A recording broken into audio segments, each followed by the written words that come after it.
आनंद एक कॉलेज में छात्र था। उसने एक डीलर के शोरूम में एक सुंदर स्पोर्ट्स कार देखी थी और वो लंबे समय से अपने लिए एक ऐसी ही कार चाहता था। आनंद जानता था कि उसके माता पिता इसे खरीदने के लिए सक्षम हैं, इसलिए उसने उन्हें बताया कि उसे ये कार अपने ग्रेजुएशन कंप्लीट होने पर गिफ्ट के रूप में दे। देखते ही देखते वो दिन भी आ गया और पिता ने जेम्स को अपने निजी कार्यालय में बुलाया। उन्होंने उससे कहा कि मुझे तुम्हारे जैसे अच्छे बेटे पर बहुत गर्व है। उन्होंने उसे बताया कि वो उससे कितना प्यार करता है और उसे एक प्यारा रबर से लिपटा हुआ उपहार दिया।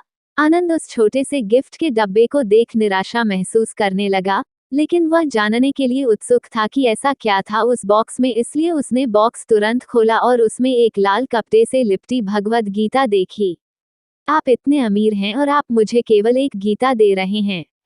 काफी गुस्से से अपने पिता पर वो चिल्लाया और अपनी नाराजगी और गुस्से के वश में आकर आनंद ने नाव देखा ना ताव तुरंत घर छोड़ दिया।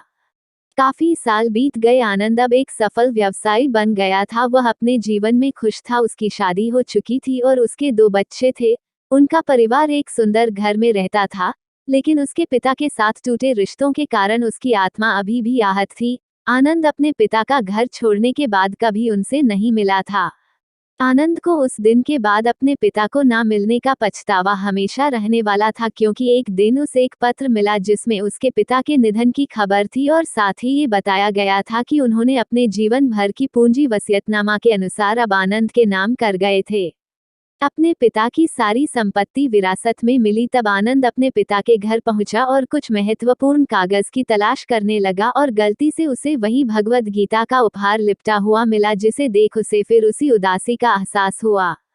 उस गीता को उसने अच्छे से देखा तो उस पर अपने पिता की हैंडराइटिंग में कुछ लिखा पाया। उस पर लिखा था, मैं खुद को बेचकर भी हर सपना पूरा करूंगा तेरा, बस तू सपने जरा बड़े देखना। ये बोल रहा बाप नहीं, जिंदगी का सबसे पहला दोस्त तेरा। ये कविता पढ़ी ही थी कि अचानक उस किताब से एक चाबी गिरी, जिसके ऊपर लगे टैग पर उसके ग्रेजुएट होने की तारीख के साथ कांग्रेचुलेशन और आई लव यू लिखा हुआ था।